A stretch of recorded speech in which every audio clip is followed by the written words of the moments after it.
വീട്ടിൽ എന്നെ അമ്മ പൊക്കിയതാ. ഞാൻ അപ്പൊ നബി വിളിച്ചിട്ട് അമ്മ പൊക്കി വീട്ടിലെ എല്ലാ കാര്യങ്ങളും പറഞ്ഞു, നാളെ ഫ്രീ ആണെങ്കിൽ ഒന്ന് അപ്പയും അമ്മയും കാണാൻ വരാമോ എന്ന് നബി.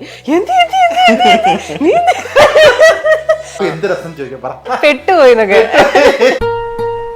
സോങ് ചെയ്യാനായിട്ട് ആവശ്യമായിട്ടാണ് ഞാൻ എബീനെ ആദ്യമായിട്ട് പരിചയപ്പെടുന്നത്. ഫേസ്ബുക്ക് വഴിയിട്ടാണ് ഞാൻ മെസ്സേജ് ഇടുന്നത്. ഒരു വർഷം നമ്മൾ ഉണ്ടാക്കുന്ന പൈസ നമ്മൾ ഒരു ദിവസത്തിന് വേണ്ടി സ്പെൻഡ് ചെയ്യണം, അങ്ങനത്തെ ഒരു ഇതിലേക്ക് വരണം. മീൻ എക്സ്പെൻസ് എന്നൊക്കെ പറയുന്നത് ഞങ്ങൾ രണ്ടുപേരും ആണെങ്കിലും നോർമൽ ആയിട്ടുള്ള ഒരു ഇതിൽ നിന്ന് ഇന്നത്തെ ഒരു ഇതിലേക്ക് ഞങ്ങൾ രണ്ടുപേരും ജോലി ചെയ്ത് കഷ്ടപ്പെട്ട് സമ്പാദിച്ച് തന്നെ എത്തിയതാണ്. അപ്പൊ അതുകൊണ്ട് തന്നെ ആ ഓരോ രൂപയുടെയും വാല്യൂ നമുക്ക് നന്നായിട്ട് അറിയാം. പിന്നെ ഇങ്ങേരുമായിട്ട് വർത്താനം പറഞ്ഞ ഇങ്ങരുടെ കഥകളൊക്കെ കേട്ടിരിക്കുമ്പോൾ അതല്ലേ ഏറ്റവും രസം. പാട്ടിനെ കഴിഞ്ഞും രസം.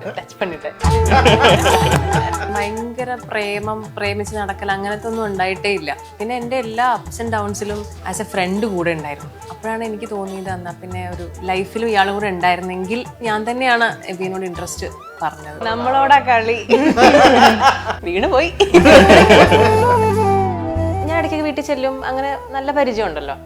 അവസാനം അച്ഛൻ തന്നെ ചോദിച്ചു, എന്താണ് പരിപാടി, അടുത്ത നിങ്ങളുടെ തന്നെയാണോ എന്ന് അച്ഛൻ കൂടെ ചോദിച്ചപ്പോഴാണ് അതുകൊണ്ട് ഭയങ്കര എളുപ്പമായിരുന്നു, കൂടുതലൊന്നും പറയേണ്ടി വന്നു. എന്നാ ഞാനൊരു സത്യം പറയാം, ഇതാണ്.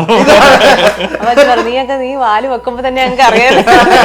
19-18 ആ സമയത്താണ് എബി പരിചയപ്പെടുന്നത്. ഞാൻ വളർന്നത് എബിയുടെ കൂടെയാണ്. പരിചയപ്പെടുന്ന സമയത്ത് എബി ഭയങ്കര ചൂടനായിരുന്നു. അങ്ങനെ തൊട്ടാ പൊട്ടുന്ന ഒരു മനുഷ്യനൊന്നല്ല, പക്ഷെ എന്നാലും സംസാരിക്കുമ്പോൾ നമുക്കിങ്ങനെ ഇയാൾ എന്ത് മനുഷ്യനാ എന്ന് തോന്നുന്ന ഒരാളായിരുന്നു. ഒരു മാടപ്രാവിന്റെ ഹൃദയം പോലെ പലപ്പോഴും തോന്നിയിട്ടുണ്ട് എബി ഇല്ലാതെ ഞാൻ എന്ത് ചെയ്താനേ എന്ന്. എനിക്ക് നിങ്ങൾ തമ്മിൽ ഏറ്റവും കൂടുതൽ വഴക്കുണ്ടാക്കുന്ന ഒരു കാര്യം എന്തായിരിക്കും? ഒരു ഇന്റർവ്യൂവിൽ വന്നിരുന്നിട്ട് ചോദിക്കണം, വഴക്കുണ്ടാക്കുന്നത് എന്താ, ഇതൊക്കെയാണ് ചോദിക്കേണ്ടത്. നമുക്ക് ഒരിക്കലും ഒരു റിഗ്രറ്റ് ഉണ്ടാവരുത്. എത്ര നാൾ കഴിഞ്ഞിട്ടാണെങ്കിലും നമ്മൾ ഈ ചെയ്തതിൽ നമുക്ക് റിഗ്രറ്റ് ഉണ്ടാവരുത്. Make every wedding unforgettable. Joya Lucas, world's favorite jeweler. Welcome ഗ്രേസോടെ എബി, സ്വാഗതം. Oh thank you. മൂവി വേൾഡില് വളരെ സന്തോഷമുള്ള ദിവസമാണ്. കല്യാണം കഴിഞ്ഞ് ആദ്യത്തെ ഇന്റർവ്യൂ, എക്സ്ക്ലൂസീവ് ഇന്റർവ്യൂ തന്നതിന് താങ്ക് യു. രണ്ടുപേർക്കും happy married life. Thank you so much. ഇനി നമുക്ക് തുടങ്ങാം. ഈ എബിയുടെ അടുത്ത് ചോദിക്കട്ടെ, ഹോസ്പിറ്റലിൽ പോകുമ്പം അടുത്ത് വന്നിരിക്കുന്ന, റോഡ് ക്രോസ് ചെയ്യുമ്പം കൈ പിടിക്കുന്ന ഒരു ഭർത്താവാണോ എബി? അതെ അതെ, കഴിഞ്ഞ 10 വർഷമായിട്ട്, കല്യാണത്തിന് മുന്നേ തന്നെ അങ്ങനെയാണ്. നമ്മുടെ ഇന്റർവ്യൂ തന്നെ അതൊക്കെ മില്യനാണ് പോയേക്കുന്നത്. അതിന്റെ കമന്റ്സ് ഉണ്ടായിരുന്നു, അതിനെ അനുകൂലിച്ചും പ്രതികൂലിച്ചും ആളുകള് കമന്റ് ചെയ്യുന്നുണ്ട്. വായിക്കാറുണ്ടോ കമന്റ്സ് ഒക്കെ? വായിച്ചിരുന്നു. ഓക്കെ, നമുക്ക് ഈ 10 വർഷം പുറകോട്ട് പോവാം.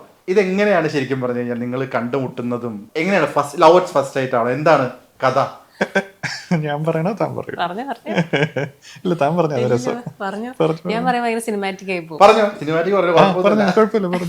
ഞാൻ BA ഭരതനാട്യം പഠിക്കുമായിരുന്നു. അപ്പം എൻ്റെ ഡാൻസിൻ്റെ ഒരു സോങ് ചെയ്യാനായിട്ട് ആവശ്യമായിട്ടാണ് ഞാൻ എബീനെ ആദ്യമായിട്ട് പരിചയപ്പെടുന്നത്. ഫേസ്ബുക്ക് വഴിയിട്ടാണ് ഞാൻ മെസ്സേജ് ഇടുന്നത്. അപ്പോൾ എനിക്കിങ്ങനെ ഒരു പ്രോഗ്രാം ഉണ്ട്, അതിലേക്കൊന്ന് ഒരു സോങ് ഒന്ന് ചെയ്തു തരാമോ എന്ന് പറഞ്ഞിട്ടാണ് ആദ്യമായിട്ട് കോൺടാക്ട് ചെയ്യണം. അപ്പോൾ ആ സമയത്താണ് എനിക്ക് തോന്നുന്നു മൂന്നാമിടം ഷോർട്ട് ഫിലിം പാവാട കഴിഞ്ഞിട്ട് എബി ചെയ്ത സമയത്ത്. അപ്പോൾ എൻ്റെ ഒരു ഫ്രണ്ട് ഇങ്ങനെ പറഞ്ഞു, ഇങ്ങനെ ഒരു മൂന്നാമിടം ഷോർട്ട് ഫിലിം നല്ല പാട്ടാണ്, നല്ല സ്കോറാണ്, അപ്പോൾ ഒന്ന് ചോദിച്ചു നോക്കുമെന്ന് പറഞ്ഞിട്ട് അങ്ങനെയാണ് ഞാൻ എബീനെ ആദ്യമായിട്ട് മെസ്സേജ് ഇടുന്നത്. No mind. ഒരു മാസം കഴിഞ്ഞിട്ടേക്ക് റിപ്ലൈ തന്നു. അപ്പൊ എന്റെ പരിപാടിയൊക്കെ കഴിഞ്ഞ് ഞാൻ കൂട്ടിക്കെട്ടി പോയി ആ സമയത്ത്. ഞാൻ പറഞ്ഞു, ചേട്ടാ കഴിഞ്ഞു, എനിക്ക് ഇപ്പം ആയിരുന്നില്ല, നേരത്തെ ആയിരുന്നു വേണ്ടിയിരുന്നത്. ആണോ, സോറി, എനിക്ക് വർക്കിന്റെ കുറച്ച് തിരക്കായിട്ട്. ശരി ചേട്ടാ, ഓക്കെ ബൈ എന്ന് പറഞ്ഞു. പിന്നെ അങ്ങനെ പോയി. അതിന് പിന്നെ ഞാനൊരു ഷോർട്ട് ഫിലിം ചെയ്യാൻ പ്ലാൻ ചെയ്ത സമയത്ത് ഞാൻ വീണ്ടും കോണ്ടാക്ട് ചെയ്തു, ഇനിയെങ്കിലും എനിക്കൊന്നൊരു അവസരം തരാമോ എന്ന് ചോദിച്ചിട്ട്. അപ്പൊ നോക്കാം എന്ന് പറയുന്നതല്ലാതെ എപ്പം മെസ്സേജ് അയച്ചാലും ഒരു മാസം കഴിഞ്ഞ് റിപ്ലൈ പ്രതീക്ഷിക്കാവുള്ളൂ. ഞാൻ അങ്ങനെ സോഷ്യൽ മീഡിയ അങ്ങനെ ഒരു വലിയ മെസ്സേജ് അല്ല അങ്ങനെ പരിപാടികളൊന്നും ഇല്ലായിരുന്നു. അതേസമയം വാട്സാപ്പ് എന്തെങ്കിലുമൊക്കെ ആയിരുന്നെങ്കിൽ ചിലപ്പം പെട്ടെന്ന് ഇതായിരുന്നു. അന്ന് ഞാൻ നമ്പറും ചോദിച്ചില്ല. പിന്നെയാണ് അതൊരു സൗഹൃദമായതും. പിന്നെ ഒരു വർഷത്തിന് ശേഷമാണ് നമ്മൾ ആ സൗഹൃദം പിന്നെ ഒരു ഇഷ്ടത്തിലേക്ക് മാറിയതും. ആദ്യം ഒരു നല്ലൊരു സുഹൃത്ത് എന്നുള്ള രീതിയിലായിരുന്നു അങ്ങനെ. എനിക്കൊരു പാവാടയ്ക്ക് ശേഷവും ഗ്രേസ് സിനിമയിൽ വന്നതിന് മുന്നേയാണ്, 2015-ലാണ്. അതെ അതെ അതെ അതെ, ഹാപ്പി വെഡിങ് മാത്രമേ ഞാൻ ചെയ്തിട്ടുള്ളൂ. ഹാപ്പി വെഡിങ് 2016-ലാണ്. അതെ അതെ അതെ, ചെയ്തത് 2015, റിലീസ് ആവുന്ന 16-ആണ്. ആണെന്നാണ് തോന്നുന്നത്. എനിക്ക് വർഷമൊക്കെ വളരെ മോശമാണ്. നിങ്ങൾ കാൽക്കുലേറ്റ് ചെയ്തോളൂ. 2016 ഞങ്ങള് ഹാപ്പി വെഡിങ് കഴിഞ്ഞു തോന്നുന്നു ആ സമയത്ത്. ശരി, കഴിഞ്ഞു. അദ്ദേഹത്തിനെ സജസ്റ്റ് ചെയ്ത ഫ്രണ്ടിനോടായിരിക്കും എപ്പോഴും നന്ദി ഉണ്ടാവല്ലേ? തീർച്ചയായിട്ടും അവളെ ഞാൻ ഇരുത്തി നോക്കുന്നുണ്ടാവും ഇപ്പൊ. ഞാൻ എല്ലാം അതെ കാണാറുണ്ട്. അതെ അതെ അതെ അതെ. ഇത് എങ്ങനെ ഇതിപ്പം സൗഹൃദം പ്രണയത്തിലേക്ക് വഴി മാറുന്നു എന്നുള്ള, അപ്പം ഈ ലവ് അറ്റ് ഫസ്റ്റ് സൈറ്റ് ഒന്നും അല്ല, ഇത് പരസ്പരം ഫ്രണ്ട്സായി അറിഞ്ഞ് ഇതാരാ ആദ്യം പറഞ്ഞത് ആരാ? ശരിക്കും പറഞ്ഞാൽ ഇന്നത്തെ ടോപ്പിക്ക് ഭയങ്കര എന്താണ്, ചിലപ്പം പൈങ്കിളി എന്നൊക്കെ എന്നൊക്കെ ഇല്ല, അങ്ങനെ ഒരു ഭയങ്കര പ്രേമിച്ച് നടക്കൽ അങ്ങനത്തെ ഒന്നും ഉണ്ടായിട്ടേ ഇല്ല. വളരെ എബി ഭയങ്കര പ്രാക്ടിക്കൽ പേഴ്സണാലിറ്റിയാണ്. അങ്ങനെ പ്രേമിച്ച് നടക്കാനുള്ള സമയം എബിക്കില്ല. അങ്ങനത്തെ ഒരു മൈൻഡ് സെറ്റാണ് എബിക്ക്. അപ്പം നമ്മളിങ്ങനെ ഒരു കാമുകൻ എന്നുള്ളൊരു കൺസെപ്റ്റ് അങ്ങനെയൊക്കെ ഒന്നും എബിയിൽ പ്രതീക്ഷിക്കരുത് എന്നുള്ളത് എനിക്ക് ആദ്യമേ ഉണ്ടായിരുന്നു.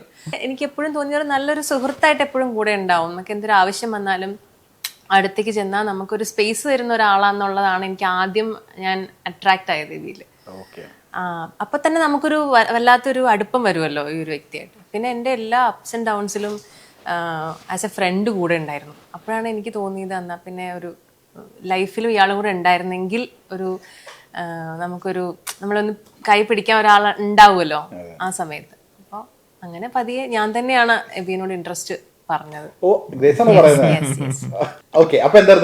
ഞാൻ അന്നേരം ആലോചിച്ചപ്പോൾ ഗ്രേസിന് ഇങ്ങനെ ഒരു ഡിസിഷൻ ഒക്കെ എടുക്കാനുള്ള ഒരു പ്രായമുണ്ടോ, പക്വതയുണ്ടോ എന്നൊക്കെയുള്ളൊരു തോട്ടായിരുന്നു എനിക്ക്. അപ്പം എന്ന് വെച്ചാൽ അന്നേരം എനിക്കൊന്ന് 19-20 ഇയേഴ്സ് എന്താ ഗ്രേസിന് പ്രായമുള്ളൂ.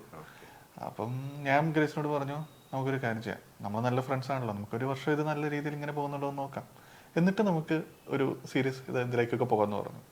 ഇത് പറഞ്ഞ് 3-4 ദിവസം ഞാൻ ഓക്കെ ഐ ലവ് യു.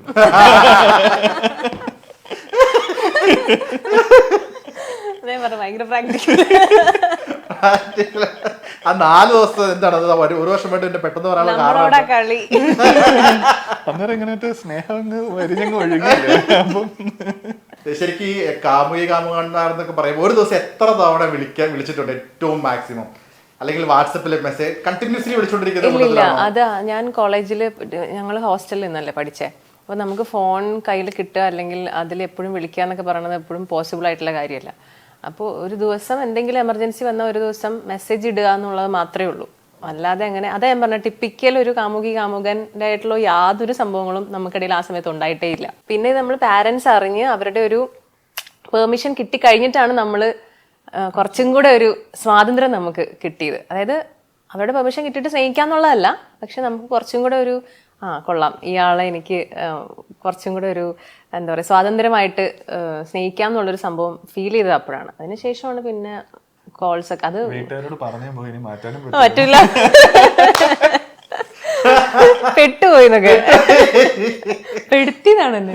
ഇത് നാളെ ഓൺലൈൻ മീഡിയ എടുത്തത് ഞാൻ പെട്ടുപോയി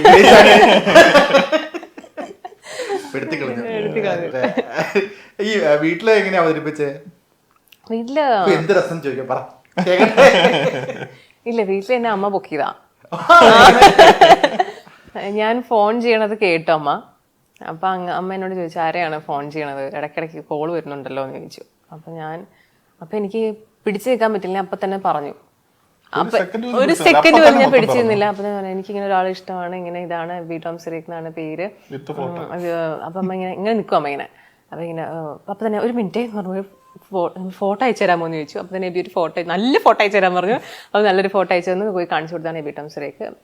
ഇങ്ങനെ വാഴക്കാലയിലാണ് വീട്, അപ്പൻ സിറിയക്ക്, അമ്മ ഇത്, അനിയത്തി ഇത്, ഇന്നാണ് ജോലി എന്നൊക്കെ പറഞ്ഞെല്ലാം പറഞ്ഞു. അമ്മ അപ്പം തന്നെ എന്നാ നാളെ വന്ന് അപ്പച്ചിയോട് കാണാൻ പറയും എന്ന് പറയും, അപ്പച്ചിയെ കാണാൻ പറയും എന്ന് പറയും, അതായത് എൻ്റെ ഫാദറിനെ.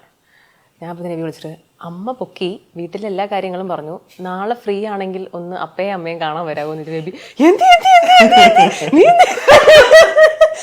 പതുക്കെ സ്ലോലി എന്താ സംഭവം എന്താ? ഞാൻ പറഞ്ഞു ഒന്നുമില്ല, നാളെ വന്നേ പറ്റൂ എന്ന് പറഞ്ഞു. ബേബി നീ സാവധാനം. അപ്പം ഞാൻ ഇങ്ങനെ ശ്വാസം വിടാതെ പറഞ്ഞുകൊണ്ടിരിക്കണം. അപ്പോൾ ഓക്കെ എന്ന് പറഞ്ഞു. അതിന് ഫാദറിന് നമ്പർ കൊടുത്തു. തൊട്ടടുത്ത ദിവസം ഇവർ ഒരു കോഫി ഷോപ്പിൽ പപ്പയും അമ്മയും പോയി എബിയെ മീറ്റ് ചെയ്തു. ഇനി ബാക്കി എബി പറയട്ടെ. ഒന്നുമില്ല, എനിക്ക് മുളന്തുരുത്തിയില് ബേക്കറിയുടെ പേര് ഞാൻ മറന്നുപോയി. അവിടെ വെച്ചാൽ കാണുന്നത്. അവിടുന്ന് ഇങ്ങനെ രണ്ടുപേരും എന്നെ വന്ന് കണ്ടപ്പോഴേ ഭയങ്കര ചിരിച്ചു. അപ്പൊ ഞാൻ എന്തായിരിക്കും ഇവരുടെ റെസ്പോൺസ് അറിയത്തില്ല. ഭയങ്കര, കാരണം അമ്മ ഈ ഫോൺ വിളിക്കുമ്പോഴൊക്കെ ബാക്കിൽ സംസാരിക്കുന്നുണ്ട്. അമ്മയൊക്കെ ഭയങ്കര ഇത്തിരി ബാസ് ഒക്കെ ഉള്ള ഒരു ടൈപ്പ്, ഭയങ്കര സീരിയസ് സൗണ്ട്. അപ്പൊ നമ്മൾ അങ്ങനെ ഒരു ഇതൊക്കെ പ്രതീക്ഷിച്ചാ പോകുന്നത്. അപ്പം എന്നെ കണ്ടപ്പോ തന്നെ രണ്ടുപേരുടെയും ചിരിയൊക്കെ കണ്ടു കഴിഞ്ഞപ്പോഴത്തേക്കും തന്നെ പകുതി ആശ്വാസമായി. പിന്നെ അങ്ങോട്ട് ചെന്ന് സംസാരിക്കാൻ അങ്ങോട്ട് ഇരുന്നപ്പോഴത്തേക്കും അപ്പച്ചി ചോദിച്ചൊരു ചോദ്യമുണ്ട്. അത് കേട്ടപ്പോഴാണ് ഞാൻ ഞെട്ടിപ്പോയത്. എന്തെങ്കിലും ഡിമാൻഡ്സ് ഉണ്ടോ? അതായത് നാളെ കല്യാണം എന്നുള്ള രീതിയിൽ. അയ്യോ, ഞാൻ പറഞ്ഞു എന്റെ അപ്പച്ചി ഇതെന്താ ഇത്, അങ്ങനൊന്നും ഇല്ല. അയ്യേ, അത് പെട്ടെന്ന് പിന്നെ അത് ഭയങ്കര ഭയങ്കര ജെല്ലായി ഇവര് തമ്മില്. ഇവര് വീട്ടിൽ വന്ന് കയറി ഭയങ്കര ചിരിച്ച് ഭയങ്കര കൂളായപ്പോ ഞാനിനി പൊട്ടനാണോ, ഇവര് ഇനി എന്നെ പൊട്ടനാക്കണാണോ? ഞാൻ ഡെബി വിളിച്ചു, എന്ത് പറ്റി? അവരൊക്കെയാണ്, അവര് സെറ്റാണ്, അവർക്ക് പ്രശ്നമൊന്നുമില്ല. അപ്പൊ ഞാൻ ഇതൊന്നും അല്ല പ്രതീക്ഷിക്കണത്. നമ്മള് വീട്ടിൽ അടി ഇടി ഇതൊക്കെയാണ് പ്രതീക്ഷിക്കണേ. പിന്നെ എല്ലാം നമ്മൾ വിചാരിച്ചതിന്റെ ഒക്കെ ഓപ്പോസിറ്റ് ആയിരുന്നു എല്ലാ കാര്യങ്ങളും. രണ്ട് ഫാമിലിയായിട്ട് ഭയങ്കര ജെല്ലായി. അവരങ്ങ് ഉറപ്പിച്ചു. അതൊരു 8 വർഷം മുന്നേ. സ്റ്റാർട്ടിംഗ് സ്റ്റേജ് സിനിമയുടെ ഒക്കെ നമ്മളിപ്പോ 9ാമത്തെ വർഷത്തിലാണ് ഇപ്പൊ നിൽക്കുന്നത്. അപ്പൊ 8 വർഷം സ്റ്റാർട്ടിംഗ് സ്റ്റേജിലാ. അതാ ഞാൻ പറയുന്നത്, സ്റ്റാർട്ടിംഗ് സ്റ്റേജിൽ തന്നെ ഇതെല്ലാം സെറ്റായി. പിന്നെ അങ്ങോട്ടേക്ക് നല്ലൊരു സൗഹൃദത്തിന്റെ തുടക്കമായിരുന്നു. ഫാമിലീസും തമ്മിലും ആ സമയം കൊണ്ട് തന്നെ നല്ല, കഴിഞ്ഞ ഒരു 7-8 വർഷമായിട്ട് ഫാമിലീസും തമ്മിലും നല്ല അങ്ങോട്ടും ഇങ്ങോട്ടും ഞങ്ങൾ എല്ലാവരോട് ഇടയ്ക്ക് ട്രിപ്പൊക്കെ പോകും. അങ്ങനെ ഒരു ഭയങ്കര ജെല്ലായിരുന്നു. ഞങ്ങൾ വിചാരിച്ചതിന്റെക്കാളും ഓപ്പോസിറ്റ് ആയിട്ട് അവരായാലും ഭയങ്കര നല്ലൊരു സൗഹൃദം.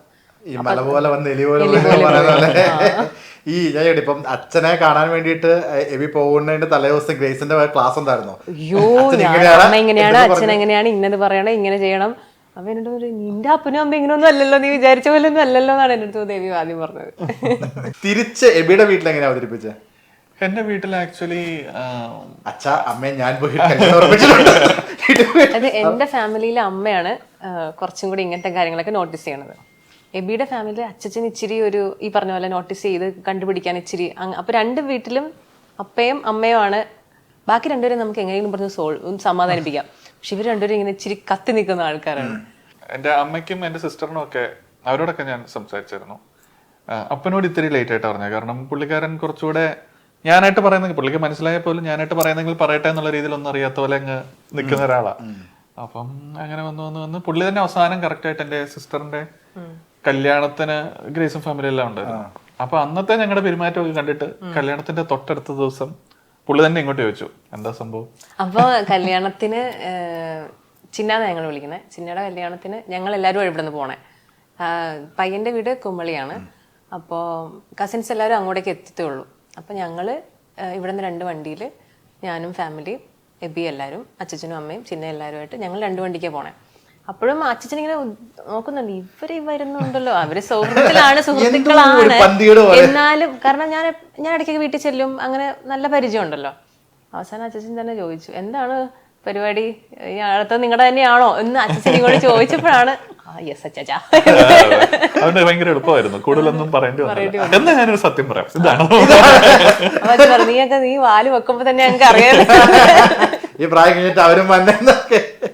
ഞാൻ ചോദിക്കട്ടെ, ഇപ്പം ഇത്രയും വർഷമായിട്ടും ഇത് ഇപ്പൊ ഒരു സെലിബ്രിറ്റി ഇമേജിൽ നിൽക്കുന്ന ഒരു ആർട്ടിസ്റ്റിന്റെ പ്രണയം ആഘോഷിക്കപ്പെടാൻ എന്തെങ്കിലുമൊക്കെ ഒരു സാധനം ആൾക്കാരറിയും. ഇത് നോർമൽ പ്രേക്ഷകന് അങ്ങനെ അറിയില്ലായിരുന്നു തോന്നുന്നു ഗ്രേസിന്. ഇൻഡസ്ട്രിക്ക് അകത്തുള്ളവർക്ക് ഒരുപക്ഷെ ഏറ്റവും അടുത്ത് നിൽക്കുന്നവർക്ക് അറിയായിരിക്കും, ബാക്കിയുള്ളവർക്ക് സർപ്രൈസ് ആയിരുന്നു ഈ 9 വർഷത്തെ പ്രണയം എന്നൊക്കെ. ഇതെങ്ങനെ ഒളിച്ചു? എന്നാൽ ഗ്രേസിന് ഇൻസ്റ്റ നോക്കി കഴിഞ്ഞാൽ നിങ്ങൾ ഒരുമിച്ചുള്ള ഫോട്ടോസ് ഒക്കെ ഇടുന്നുണ്ട് താനും, പക്ഷെ അവിടെ ഒരു ഡൗട്ട് കിട്ടുന്നില്ല പ്രേക്ഷകർക്ക്. അതെങ്ങനെ ഇത് രഹസ്യമാക്കി വെക്കാൻ പറ്റുന്നു? നമ്മൾ രണ്ടുപേരും ഇപ്പം ഞാനും ഇൻഡസ്ട്രിയിലുള്ള ആളായതുകൊണ്ട് എങ്ങനെയൊക്കെ സൂക്ഷിക്കണം എന്ന് എനിക്കും ഒരു ഐഡിയ ഉണ്ടായിരുന്നു. അപ്പം ഗ്രേസിനും ആ ഒരു ഇതുള്ളത് കൊണ്ട് ഞങ്ങൾ മാക്സിമം എന്താ പറയുന്നത്, നമ്മളധികം അങ്ങനെ പബ്ലിഷ് ആക്കണ്ട എന്നുള്ളൊരു പ്ലാനിങ് നമുക്ക് ആദ്യം തന്നെ ഉണ്ടായിരുന്നു. വെറുതെ ആവശ്യമില്ലാതെ ഒരു ന്യൂസ് വേണ്ട. അപ്പം അതുകൊണ്ട് തന്നെ ഞങ്ങൾ ഇപ്പം എന്താ പറയുന്നത്, നമ്മൾ വളരെ ഉണ്ട്, പബ്ലിക് അപ്പിയറൻസസ് ഉണ്ടെങ്കിലും വളരെ കുറച്ചേ ഉള്ളൂ. അങ്ങനെ ഉണ്ടായിരുന്നു. പിന്നെ എന്താ പറയുന്നത്, ഗ്രേസ് ഒരിക്കലും ഇന്റർവ്യൂസിലൊന്നും എന്നെക്കുറിച്ച് അങ്ങനെ എവിടെയൊക്കെ മെൻഷൻ ചെയ്തിട്ടുണ്ട് എനിക്ക് എന്തുണ്ടെങ്കിലും ചോദിക്കാൻ പറ്റുന്ന ഒരാളുണ്ടെന്നൊക്കെ ഉള്ള, അല്ലാതെ അതിൽ കൂടുതലായിട്ടൊന്നും ഗ്രേസ് ഒരിടത്തും പറഞ്ഞിട്ടുമില്ല. അപ്പം എനിക്ക് പിന്നെ ഞാനൊരു ബിഹൈൻഡ് ദ ക്യാമറ വർക്ക് ചെയ്യുന്ന ആളായതുകൊണ്ട് എന്നെ ആരും കാണാനും പോകുന്നില്ല, അല്ലെങ്കിൽ എനിക്ക് അങ്ങനെ ഒരു പബ്ലിക് എക്സ്പോഷർ ഇല്ല.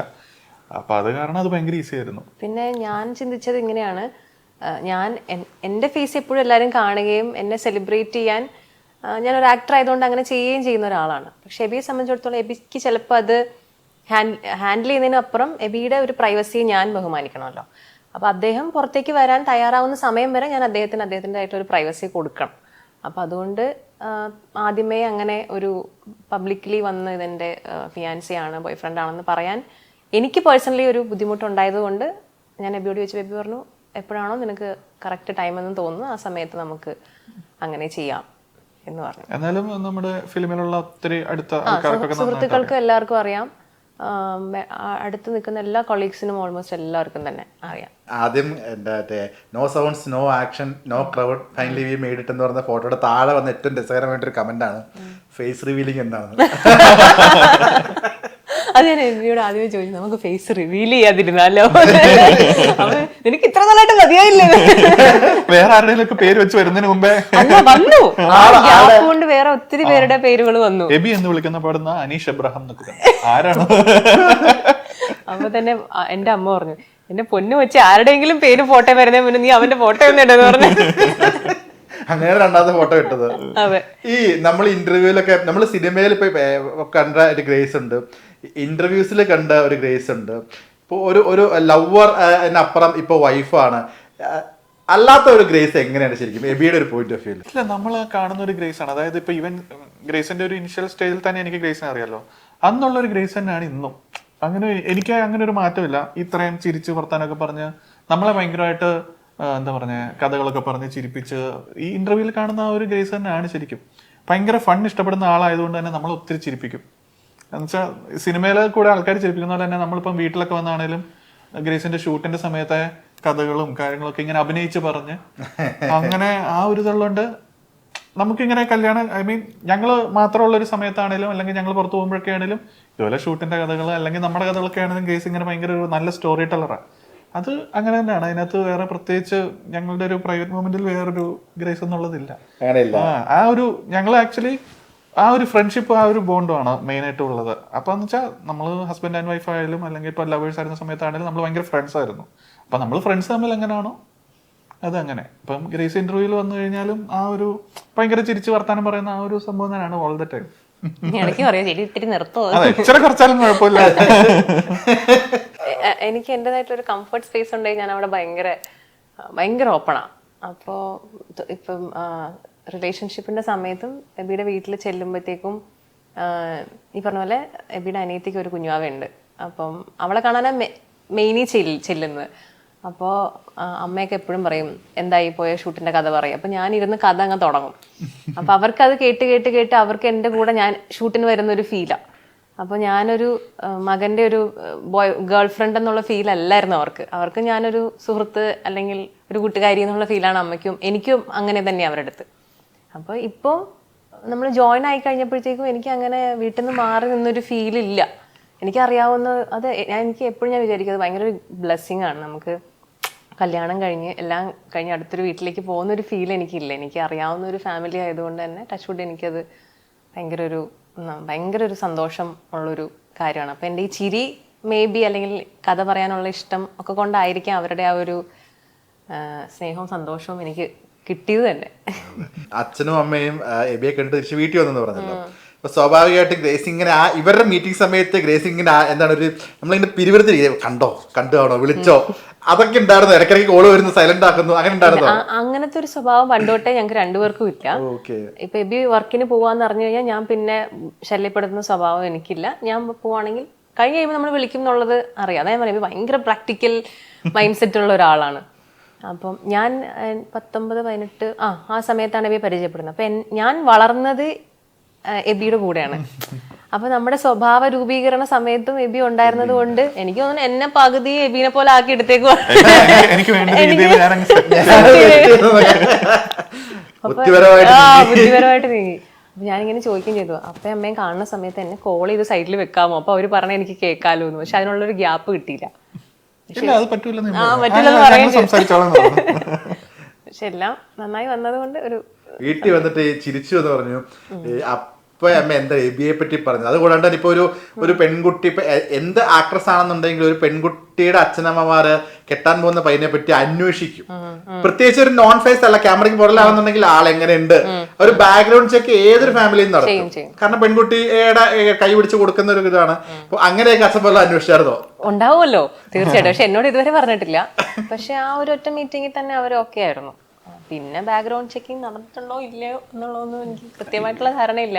എന്റെ നിഷ്കളങ്കമായ ഒരു മുഖവും എന്റെ ഒരു ഇതൊക്കെ കണ്ടിട്ട് അപ്പൊ തന്നെ അവർക്ക് മനസ്സിലായി. എന്റെ ഫേസ്, എന്റെ ചിരി അതിലൊക്കെ വീഴ്ത്തി വീണുപോയി. ഈ ഞാൻ ഇപ്പം നിങ്ങൾ തമ്മിൽ ഏറ്റവും കൂടുതൽ വഴക്കുണ്ടാക്കുന്ന ഒരു കാര്യം എന്തായിരിക്കും? ഒരു ഇന്റർവ്യൂവിൽ വന്നിരുന്നിട്ട് ചോദിക്കണം എന്താ ഇതൊക്കെയാണ് ചോദിക്കേണ്ടത്.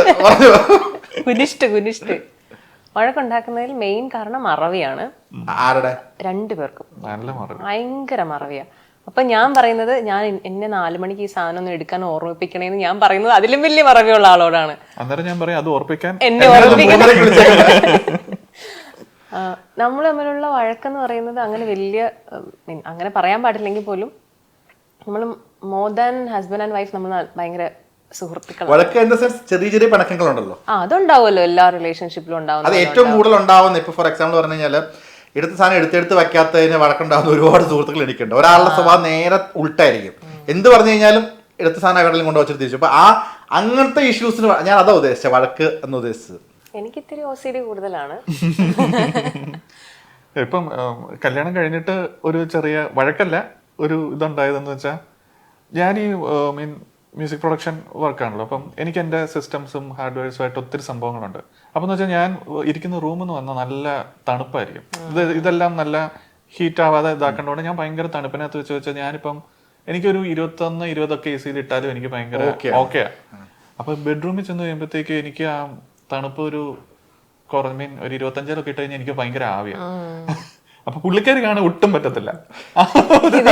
സഹാറ അന്റാർട്ടിക്കയാണ് ആ ഒരു സംഭവമാണ്. പക്ഷെ ഇത് വഴക്കല്ല, ഇങ്ങനെ റിക്വസ്റ്റ് എനിക്ക് ഒന്ന് കുറയ്ക്കാമോ, കാരണം എനിക്ക് പറ്റൂല, അത്ര തണുപ്പാണ്. സ്റ്റുഡിയോയിലേക്കൊന്നും എനിക്ക് കേറാനേ പറ്റില്ല. ഇച്ചിരി ഒന്ന് കുറയ്ക്കാമോ, മെഷീനല്ല നമ്മൾ മനുഷ്യനാണെന്ന് ഞാൻ പറയാറുണ്ടെങ്കിൽ. ഈ ഞാൻ ചേട്ടാ ഇപ്പൊ കല്യാണം ഈ 15 പേരെ മാത്രം ഉൾപ്പെടുത്തി അതെന്താ അങ്ങനെ ഒരു ഡിസിഷൻ വന്നത്? പിന്നീട് റിസപ്ഷനെ പറ്റിയും ഒന്നും ചിന്തിച്ചില്ല? വൈ?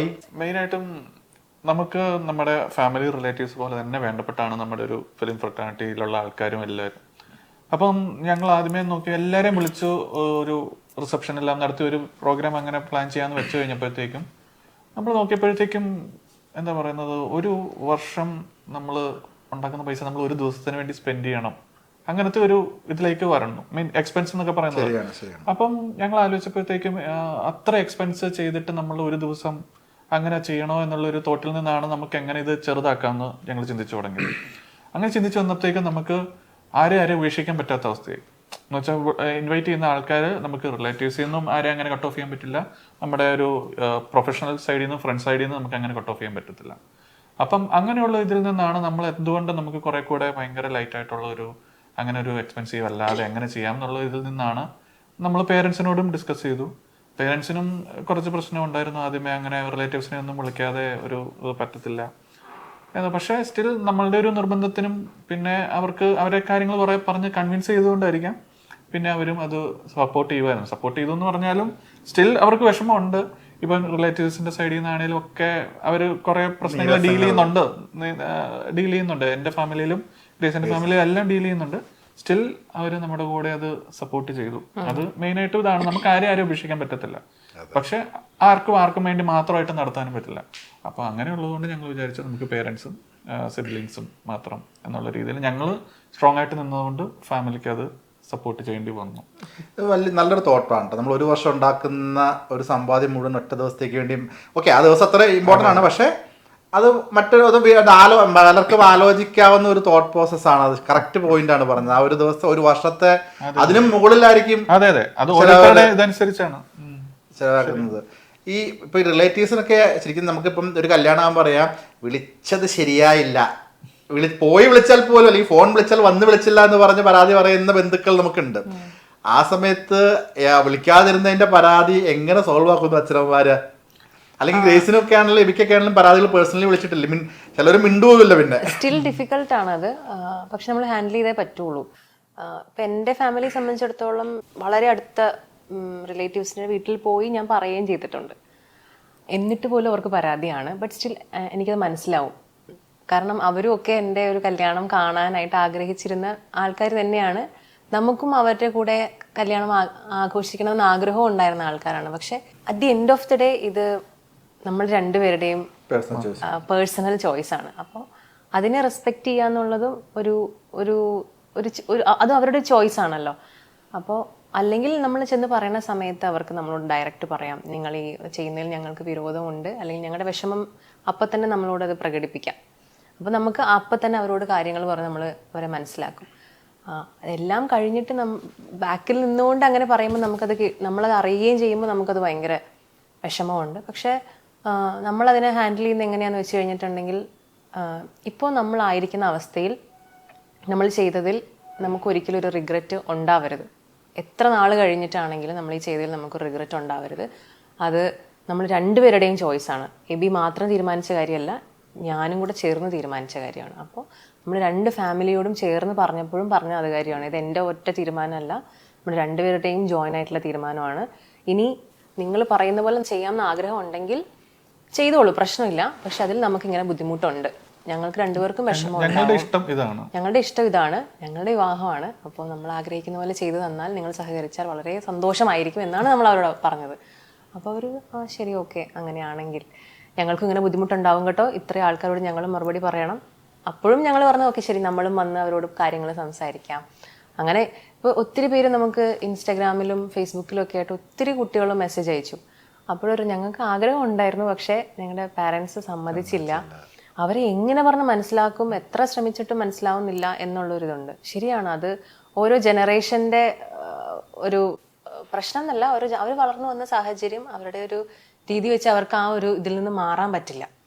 പക്ഷെ മാറുന്ന ആൾക്കാരുണ്ടെങ്കിൽ അത് വളരെ നല്ലൊരു കാര്യമായിരിക്കും എന്ന് ഞാൻ പറയുന്നുള്ളൂ. കാരണം ഞാനൊരു പെൺകുട്ടിയാണ്. ഞാൻ ഇപ്പോൾ നിൽക്കുന്ന അവസ്ഥയിൽ ഞാൻ വളരെ പ്രൗഡാണ്. അപ്പോൾ എബി പറഞ്ഞ പോലെ സെയിം, എനിക്ക് എൻ്റെ ഫാമിലിയെ എൻ്റെ കല്യാണം ഫുള്ളി ഏൽപ്പിച്ചിട്ട് നിങ്ങൾ ഇതിൻ്റെ കാരണം അവർ ഇത്രയും നാളും ജീവിച്ചു, ഇനി ആ ബാധ്യതയും കൂടെ അവരെ ഏൽപ്പിക്കാനും അവരുടെ ഷോൾഡറിൽ വെച്ച് കൊടുത്തിട്ട് എനിക്ക് ഇറങ്ങി പോകാനും എനിക്ക് ഒട്ടും താല്പര്യമില്ല. അതുകൊണ്ട് തന്നെ ഞാൻ പറഞ്ഞത് എൻ്റെ പാരൻസിൻ്റെ അടുത്ത് എൻ്റെ എല്ലാ കാര്യങ്ങളും ഞാൻ തന്നെ നോക്കിക്കോളാം. അത് ചെറുതാണെങ്കിലും വലുതാണെങ്കിലും നടുക്കുള്ളതാണെങ്കിലും എന്താണെങ്കിലും നിങ്ങളൊന്നും അറിയണ്ട, എൻ്റെ കൂടെ ഒന്ന് നിന്ന് തന്നാൽ മാത്രം മതി. അങ്ങനെ പറയാൻ പറ്റുന്ന പെൺകുട്ടികൾ എന്ന് പറയുന്നത് വളരെ ചുരുക്കം കുട്ടികളെ ഉള്ളൂ.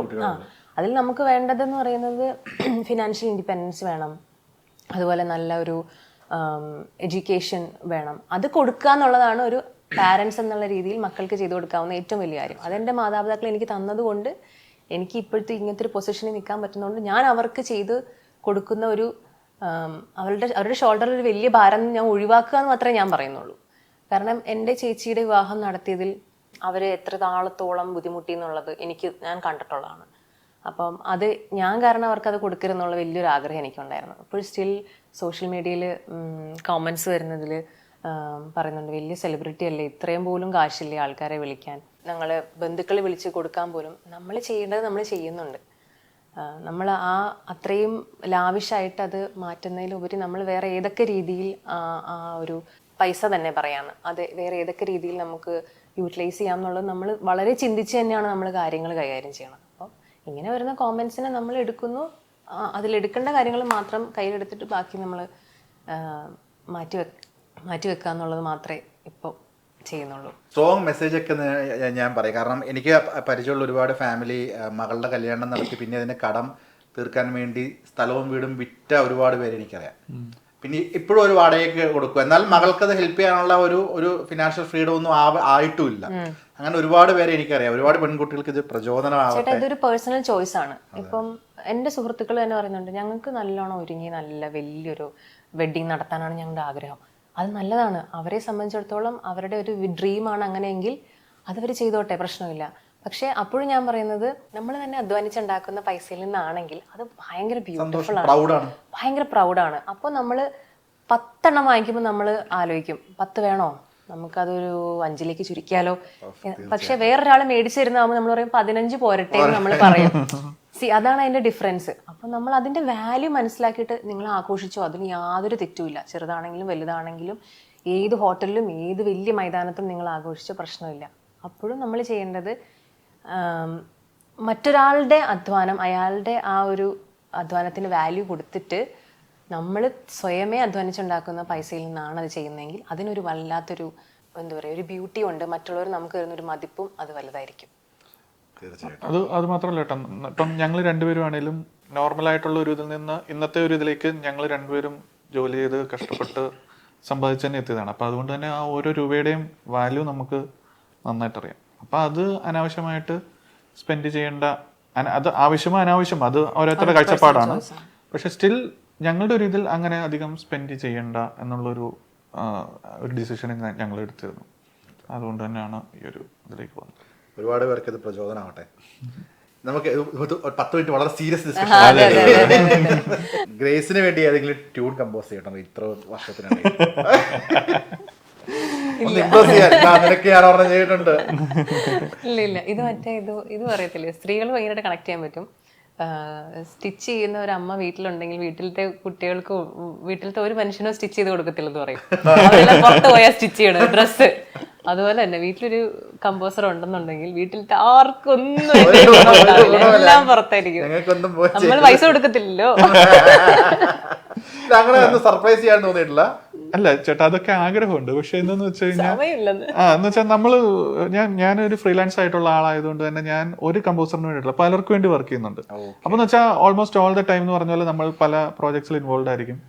അപ്പം അങ്ങനെ വരുമ്പോഴത്തേക്ക് ഈ പറഞ്ഞ ഒരു ഫ്രീ ടൈം കിട്ടിയാലും നമുക്കൊന്ന് റിലാക്സ് ചെയ്ത് അങ്ങനെ എന്നാ ഇവർക്ക് വേണ്ടി ഒരു പാട്ട് ചെയ്യാന്ന് നമുക്ക് തോന്നണ്ടേ. ഇതല്ല, ഇത് നമുക്ക് അവിടെ നല്ല പ്രഷറാണ്. ഇന്ന പടം ഇന്ന ദിവസം റിലീസാണ്, അപ്പൊ ഇതിന് മുന്നേ നമ്മുടെ സ്കോർ തീരണം, അല്ലെങ്കിൽ പാട്ട് അടുത്ത ദിവസം ഷൂട്ടാണ്, അപ്പൊ ഇതിന് മുന്നേ പാട്ട് തീരണം എന്നുള്ളൊരു ഇതിങ്ങനെ നിൽക്കുമ്പോഴത്തേക്കും ഈ പറഞ്ഞ സംഭവത്തിനൊന്നും ഒരു സമയം കിട്ടില്ല. ഇപ്പൊ നമ്മള് ഒന്ന് ഡ്രൈവ് ചെയ്ത് പോവാന്ന് വിചാരിച്ചോ, ജസ്റ്റ് ഇവിടെ എടപ്പള്ളി വരുന്ന സമയത്ത് ഒരു പാട്ടിട്ടു, ഇത് പറയും പാട്ട് ഓഫ് ചെയ്യാൻ പറയും. അപ്പൊ ഞാൻ ഡ്രൈവ് ചെയ്യുമല്ലേ പാട്ട് കേൾക്കാം. എബി പറഞ്ഞെന്ന് വെച്ച് കഴിഞ്ഞാൽ എപ്പോഴും ഈ പാട്ട് കേട്ട് കേട്ട് കേട്ട് ഇങ്ങനെ ഫുൾ ടൈം ഹെഡ്ഫോൺ വെച്ചിട്ട് ഈ ഇത് തന്നെയല്ലേ, ഈ പാട്ടിൽ തന്നെയല്ലേ ഇരിക്കണേ. അതുകൊണ്ട് ഇച്ചിരി സമയം ഇത്തിരി സമാധാനത്തോടെ ഇരിക്കണമെങ്കിൽ സൗണ്ട് കേൾക്കാതെ ഇരിക്കണം.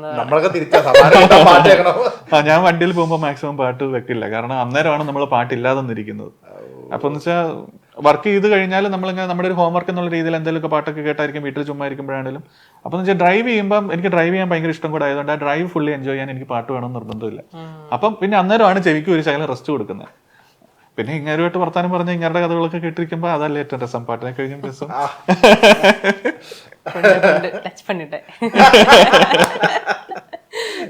പറഞ്ഞ് കൺവിൻസ് ചെയ്യാൻ അത് ഗ്രേസൊക്കെ വീണു. വീട്ടിലിങ്ങനെ പിടിക്കുന്നതിന് മുന്നേ ഒക്കെ വീട്ടുകാരറിയാതെ പോയ ഒരു ഡ്രൈവ് അല്ലെങ്കിൽ യാത്രയൊക്കെ ഉണ്ടോ? ലുലു മോൾ. എവിടെ പോയാലും എന്ത് ചെയ്യണം? ലുലു മോൾ. എന്ത് പോയാലും ലുലു മോൾ. ഇത് തന്നെ, വേറെ ഒന്നുമില്ല. വേറെ ഒന്നും പോയില്ല, ഇത് തന്നെ. അത് പറഞ്ഞിട്ടില്ല കേട്ടോ. ഈ പറഞ്ഞാൽ തന്നെ സമയത്തിന്റെ പ്രശ്നമുണ്ട്. ഇപ്പൊ ഗ്രേസ് ഫ്രീ ആകുമ്പോൾ ഞാൻ ഫ്രീ ആയിരിക്കില്ല, ഞാൻ ഫ്രീ ആകുമ്പോൾ ഗ്രേസ് ഫ്രീ ആയിരിക്കത്തില്ല. അങ്ങനെ വരുമ്പോൾ ഞങ്ങൾക്ക് രണ്ടുപേർക്കും കോമൺ ആയിട്ടൊന്ന് പെട്ടെന്ന് ഒന്ന് പുറത്തിറങ്ങാന്നൊക്കെ പറയുന്നത് ഞങ്ങൾ മിക്കവാറും ലുലുവിൽ പോയി ഒരു സിനിമ കാണും. ഇപ്പൊ ഫോർമോൾ ആയപ്പോ ഫോർമോളിൽ പോയിട്ട് സിനിമ കാണാൻ. സിനിമ കാണാൻ മെയിനെ പോകണം കേട്ടോ. സിനിമ കാണാൻ പോകും, സിനിമ കാണും. അപ്പൊ എബി കിട്ടുന്ന ഒരു ദിവസമാണെങ്കിൽ നമ്മൾ അടുപ്പിച്ചൊരു 2-3 സിനിമ കണ്ടിട്ടെങ്കിൽ പോരും. ഒരു ദിവസം തന്നെ 2-3 സിനിമ തിരക്കുകൾ ഇതിലും കൂടുതലായിട്ടാണ്. ഗ്രേസിന്റെ സിനിമകള്, ഗ്രേസിന്റെ കരിയർ നോക്കി കഴിയുമ്പം മുകളിലേക്കാണ് പോകുന്നത്. ഇപ്പൊ ഗ്രേസിന്റെ കരിയറിൽ സ്ക്രിപ്റ്റ് സെലക്ഷനും കാര്യങ്ങളൊക്കെ അബിയുടെ ഒരു പങ്കുണ്ടോ?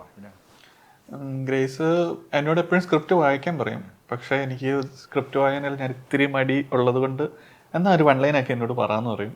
അപ്പൊ അങ്ങനെ പറയുമ്പം എന്താ പറയുന്നത്, പെട്ടെന്ന് എനിക്ക് കേൾക്കുമ്പോൾ കൊള്ളാലോ എന്ന് തോന്നുന്നതാണെങ്കിൽ ഞാൻ പറയാം ഇത് അടിപൊളി, അതല്ല ഇത് ഓക്കെ ആണോ എന്ന് ഞാൻ ചോദിക്കാറുണ്ട്. അതുപോലെ തന്നെ അടിപൊളി എന്ന് പറയുന്ന പോലെ തന്നെ. പക്ഷെ അൾട്ടിമേറ്റ് ഡിസിഷൻ എന്ന് പറയുന്നത് ഗ്രേസിൻ്റെ തന്നെയാണ്. ഇപ്പം എനിക്ക് ഇഷ്ടപ്പെട്ടില്ല എന്ന് പറഞ്ഞ മൂവി ഗ്രേസ് കമ്മിറ്റ് ചെയ്തിട്ടുണ്ട്, എനിക്ക് ഇഷ്ടപ്പെട്ട മൂവി ഗ്രേസ് കമ്മിറ്റ് ചെയ്യാതിരുന്നിട്ടുമുണ്ട്. 2 രീതിയിൽ സംഭവിച്ചിട്ടുണ്ട്. പക്ഷേ ഞങ്ങളൊരു ജസ്റ്റ് ഒരു അഭിപ്രായം എന്നുള്ള രീതിയിൽ ജസ്റ്റ് അങ്ങോട്ടും ഡിസ്കസ് ചെയ്യാറുണ്ട്. അത് ആക്ച്വലി നമ്മളിങ്ങനെ നമ്മുടെ പോയിന്റ് ഓഫ് വ്യൂ മാത്രം ചിന്തിച്ചു കഴിഞ്ഞാൽ അത് എപ്പോഴും ശരിയായെന്ന് വരില്ലല്ലോ. അപ്പം അതുകൊണ്ട് ഞാൻ ചില സമയത്ത് തുടക്ക സമയത്തൊക്കെ അമ്മ എൻ്റെ സ്ക്രിപ്റ്റ് വായിക്കുമായിരുന്നു. അപ്പം പുറമേ നിന്ന് ഒരു സിനിമയെ അറിയാത്ത ഒരാളുടെ ഒരു ഇതും കൂടെ അറിയാൻ വേണ്ടിയിട്ട് അങ്ങനെ ചെയ്യുമായിരുന്നു. പിന്നെ സ്ക്രിപ്റ്റിൻ്റെ എണ്ണം കൂടി ഇപ്പോൾ അമ്മയ്ക്ക് വായിക്കാൻ സമയമില്ലാണ്ടായപ്പോൾ അമ്മ പറഞ്ഞു എന്നെ കൊണ്ട് പറ്റില്ല ഈ പണി, നീ ശമ്പളം തന്നാൽ ഞാൻ ചെയ്യാം എന്ന് പറയും. ഇപ്പം എൻ്റെ ടാസ്ക് എന്താണെന്ന് വെച്ച് കഴിഞ്ഞാൽ ഞാൻ ഈ കഥ കേട്ട് സ്ക്രിപ്റ്റ് വായിച്ചിട്ട് ഞാൻ ആ സിനിമയെ വൺലൈനാക്കി എബിയോട് പറയുമ്പോൾ ഞാൻ ആ സിനിമയെ വീണ്ടും കുറച്ചും കൂടെ ഇൻഡെപ്തിലിരിക്കുവാണല്ലോ ഞാൻ ഫുള്ളി സിനിമ. അപ്പോൾ എനിക്ക് കുറച്ചും കൂടെ ആ സിനിമയെ കാണാനും അറിയാനും പറയാനും പറ്റുന്നുണ്ട്. അത് ആ വിഷൻ കുറച്ചുകൂടെ കിട്ടുന്നുണ്ട്. പിന്നെ അയാൾക്ക് വായിക്കാൻ ഭയങ്കര മടിയാണ്.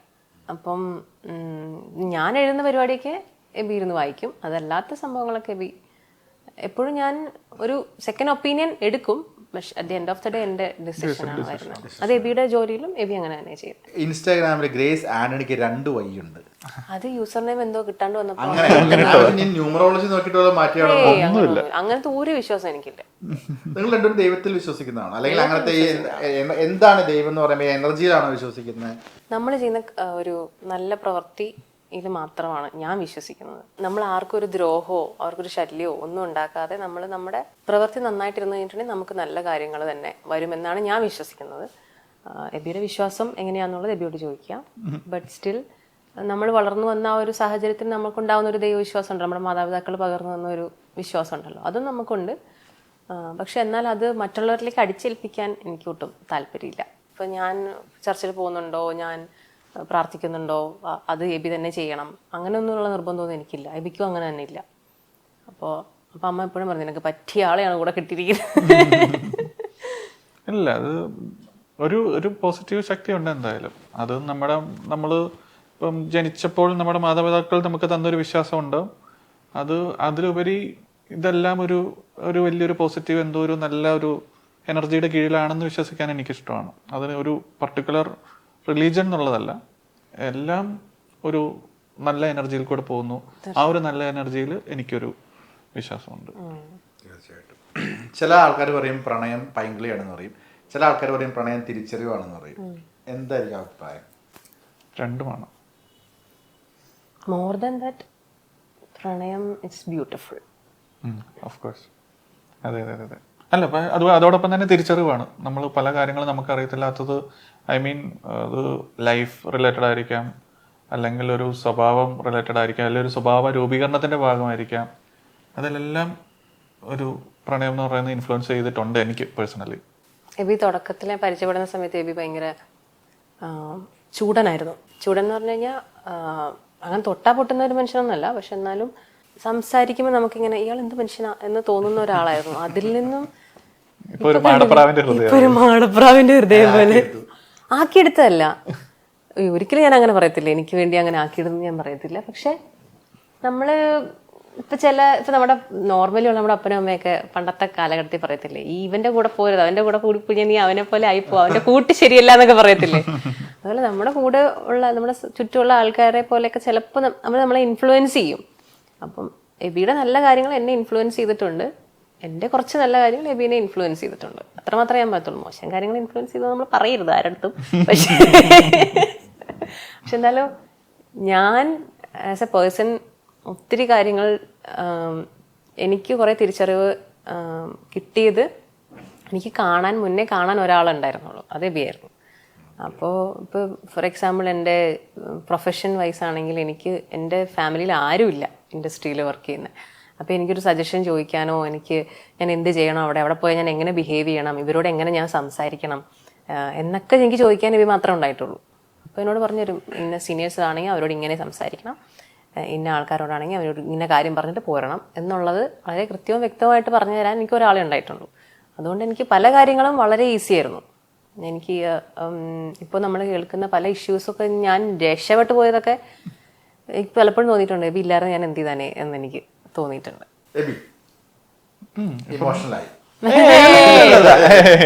അങ്ങനെയൊന്നും തളരില്ല. മാറിയെന്ന് വെച്ചാൽ ഇപ്പൊ നമ്മുടെ ഒരു ജോലിയുടെ ഒരു രീതി എന്ന് പറഞ്ഞാൽ നമ്മളൊരു മുറിക്കുള്ളിലാണ് എപ്പോഴും, നമ്മൾ ഇന്ററാക്ട് ചെയ്യുന്ന മെഷീൻസ് ആയിട്ട് മാത്രമാണ്. അപ്പം അങ്ങനെ വരുമ്പോഴത്തേക്കും ആൾക്കാരുമായിട്ടുള്ള ഒരു ഇന്ററാക്ഷൻ ഇല്ലാതെ വരുമ്പോൾ തന്നെ നമുക്ക് ആൾക്കാരോട് എങ്ങനെ പെരുമാറണം എന്നുള്ളതിൽ ഇപ്പോൾ ഒരു എന്താ പറയുന്ന ഒരു സോഷ്യൽ ആൻസൈറ്റിയോ അങ്ങനത്തെ ഒരു സംഭവങ്ങളൊക്കെ ഉണ്ടാവും. അപ്പോൾ അതിനകത്തുനിന്ന് പലപ്പോഴും നമ്മൾ രക്ഷപ്പെടാനുള്ള ഒരു മാസ്ക് ആയിരിക്കാം ചിലപ്പോൾ നമ്മൾ പെട്ടെന്ന് ദേഷ്യപ്പെടുന്നു, അല്ലെങ്കിൽ എനിക്കറിയത്തില്ല, അങ്ങനെയൊക്കെ ആയിരിക്കാം. അപ്പം അങ്ങനെ വന്നു കഴിഞ്ഞപ്പോഴത്തേക്ക് ഞാനിത് പറഞ്ഞ പോലെ എനിക്ക് എന്താ പറയുന്നത്, എൻ്റെ ഒരു വർക്കിൽ നിന്ന് മാറി അങ്ങോട്ട് ടൈം സ്പെൻഡ് ചെയ്യുമ്പോൾ അതൊരു ആവശ്യമില്ലാതെ സമയം പോകുന്നു എന്നൊക്കെ ഉള്ളൊരു ഫീൽ, എന്തൊക്കെയോ ഒരു വല്ലാത്ത അവസ്ഥകളൊക്കെ ഉണ്ടായിരുന്നു എനിക്ക്. പക്ഷെ ഗ്രേസുമായിട്ട് നമ്മൾ ഇന്ററാക്ട് ചെയ്ത് തുടങ്ങി, സംസാരിച്ച് തുടങ്ങി കഴിഞ്ഞപ്പോഴാണ് എനിക്ക് മനസ്സിലായത്, ഓക്കെ, ഇങ്ങനെയും ഒരു ലൈഫ് ഉണ്ട്, ഇങ്ങനെ നമുക്ക് ഒരാളുമായിട്ട് ഇന്ററാക്ട് ചെയ്യാൻ, സംസാരിക്കാൻ മനുഷ്യന്മാരുണ്ട്. അതെ അതെ അതെ, ഇങ്ങനെ ഒരു സൈഡ് ഓഫ് എന്താ പറയുന്ന ലൈഫ് ഉണ്ട് എന്നുള്ളത് കണ്ടു കഴിഞ്ഞപ്പോഴത്തേക്കാണ് അയ്യോ അപ്പൊ ഞാൻ ഇത്ര നാളും എന്തായിരുന്നു ഇങ്ങനെ എന്നുള്ളൊരു തന്നെ മനസ്സിൽ തോന്നിയതുകൊണ്ടായിരിക്കാം, റിയലൈസേഷൻ ആയിരിക്കാം. പിന്നെ ഞാനത് എന്താ പറയുന്നത്, അപ്പം ഇങ്ങനോടുള്ള ഒരു ഇടപെടൽ കൊണ്ട് തന്നെ ഭയങ്കരമായിട്ട് എനിക്ക് മാറ്റം ഉണ്ടായതായിട്ട് എനിക്കും ഫീൽ ചെയ്തിട്ടുണ്ട്. ഇങ്ങേരെന്ന് വിളിക്കുന്നത് ഒരു കോട്ടയം സൈഡിൽ ഇങ്ങേരുന്നാട്ടോ പറയണേ, അതുകൊണ്ടാണ്.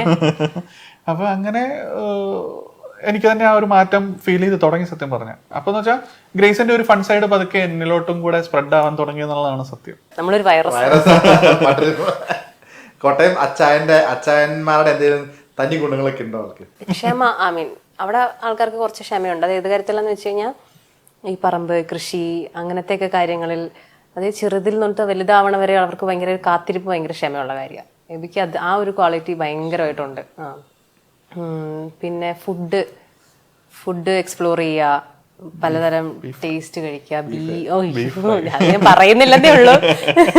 ബീഫ് ലവറാണ്. എന്നെ കുഴിമന്തി കടിച്ചു വിളിച്ചാ പോകുന്ന പോലെ വഴി പോകും. എറണാകുളത്തേക്ക് മാറിയത് കൊണ്ടാണോ സംസാരമൊക്കെ നോർമലി കോട്ടയം സ്ലാങ് അല്ലാതെ മാറിയത്? ആദ്യമൊക്കെ എനിക്ക് ഭയങ്കര കോട്ടയം, ഓ ഇത് അതൊക്കെ ഉണ്ടായിരുന്നു. പിന്നെ നമ്മൾ ഇവിടെ വന്ന് ഇന്ററാക്ട് ചെയ്യുന്നത് ഇപ്പം എറണാകുളംകാരുണ്ട്, തൃശ്ശൂരുന്നുണ്ട്, കോഴിക്കോട്, എല്ലാവരുമായിട്ട് അങ്ങനെ തുടങ്ങി കഴിഞ്ഞപ്പോഴത്തേക്കും ചിലപ്പം ഇത്രയും വർഷമായില്ലേ, അപ്പൊ അങ്ങനെ ഇടയ്ക്ക് വരും. വീട്ടിലൊക്കെ ചിലപ്പോ അപ്പനോടും അമ്മയോട് സംസാരിക്കുമ്പം അത് അറിയാതെ വരും. ഇത് കൂട്ട് അത് കൂട്ട് എന്നാ ഓ അത് എന്നാത്തിനാന്നേ, അതൊക്കെ വരും.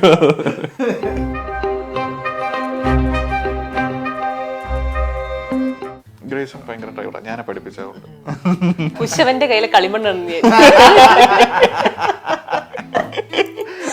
ക്യാപ്ഷനുള്ളതായിട്ടുണ്ട്. ഗ്രേസിന്റെ സെലിബ്രിറ്റി ക്രഷ്, സിനിമയിലുള്ള ക്രഷ് മതിയെങ്കിൽ ഞാൻ. ഗ്രേസ് ആബിയെ വിളിക്കുന്ന പറയും. ആരോട് പറയണ്ട, എഴുതി കാണിച്ചാൽ എന്റെ ഉത്തരം കിട്ടാൻ ഞാൻ വിടില്ല. എപ്പോ കൂടുതലും കഴിക്കുന്ന ആഹാരം കുഴിമന്തി. റോട്ടിൽ കൂടെ ആരെങ്കിലും മാമോളെ കുഴിമന്തി വരാന്ന് പറഞ്ഞാൽ Make every wedding unforgettable. Joya Lucas, world's favorite jeweler.